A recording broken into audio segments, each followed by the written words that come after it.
এবারই প্রথম পাকিস্তান সুপার লিগে খেলবেন বাংলাদেশের 3 ক্রিকেটার। লিটন দাস, রিশাদ হোসেন ও নাহিদ রানারা খেলবেন নিজ নিজ ফ্র্যাঞ্চাইজির হয়ে।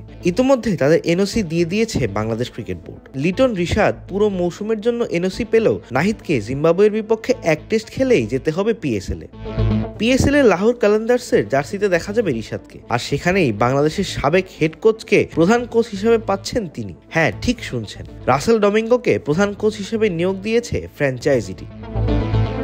গ্লোবাল সুপার লিগের আগে ড্যারেন গফকে প্রধান কোচের দায়িত্ব দেয় লাহোর। তবে পিএসএল শুরুর আগে সরে দাঁড়িয়েছেন এই ইংলিশ কোচ। ফলে গফের বদলি হিসাবে লাহোরের প্রধান কোচের দায়িত্ব দেওয়া হয় রাসেল ডমিঙ্গোকে। এক বিবৃতিতে বিষয়টি নিশ্চিত করে ফ্র্যাঞ্চাইজিটি।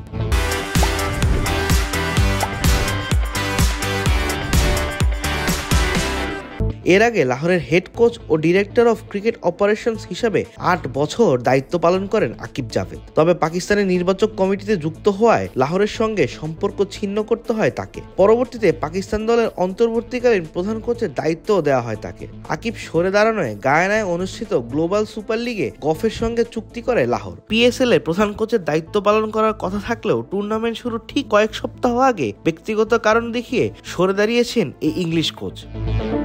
লম্বা সময়ের জন্য গফকে নিয়োগ দিলেও কয়েক মাসের মধ্যেই শেষ হয়েছে এই সম্পর্ক। অবশ্য লাহোর ফ্র্যাঞ্চাইজি গফের এই ব্যক্তিগত সমস্যাকে সম্মান দেখিয়েছে।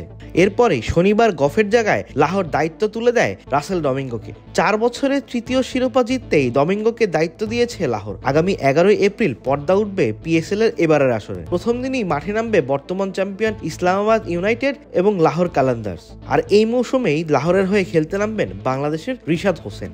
আবিদ মোহাম্মদ, ক্রিক ফ্রেন্জি।